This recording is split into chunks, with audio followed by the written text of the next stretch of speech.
Please subscribe Tito Manny Vlog.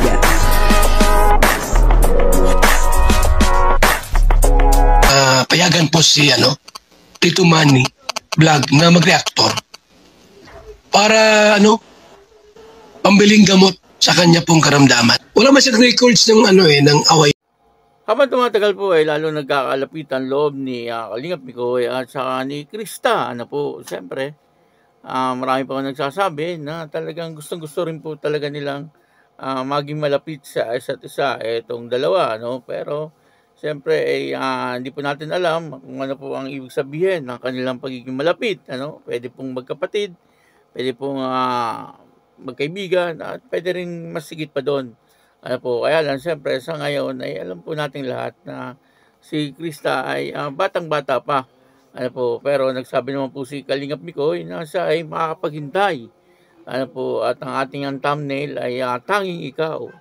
At papanoorin po natin yung video at siyempre ako muna po ay bumabati sa inyong lahat ng magandang umaga, magandang tanghali at magandang gabi sa inyong lahat mga kapatid. Kung saan man kayo ng panig na mundo naroroon ngayon ay mag-iingat kayo palagi at pagpalain kayo ng ating Panginoon. Maraming salamat din po sa patuloy na tumatangkilik sa aking YouTube channel at nanonood sa aking video reaction. Patuloy lang po natin suportahan sila Kuya Bal Santos Matubang, Kalingap Rab at Edna Vlog, Jack Tapia at yung mga kasamahan ko pong reactor sa Kalingap.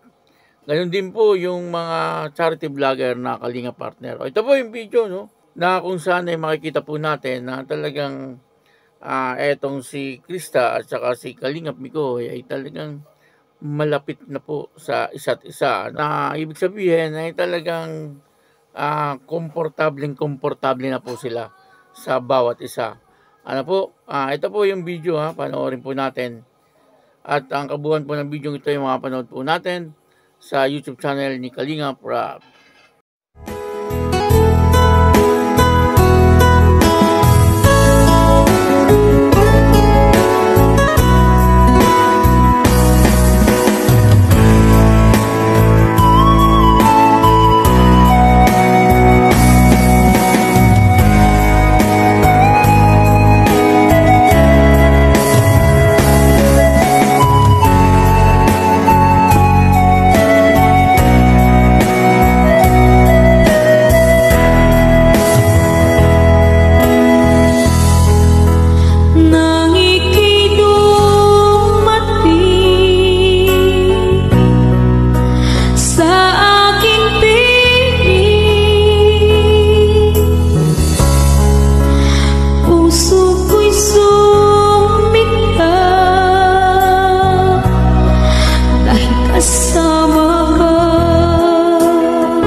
Sobrang saya, walang hahanapin pa dahil nandyan ka na.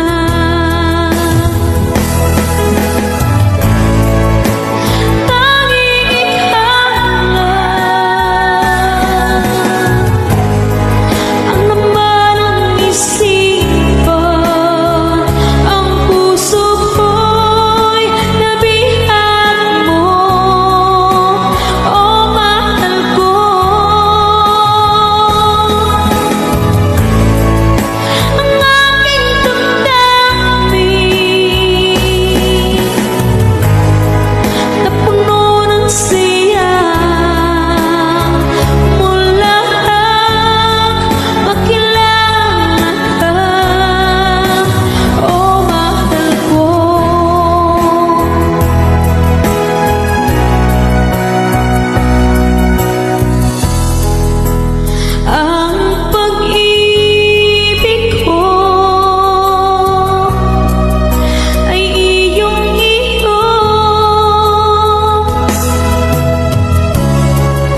Asahan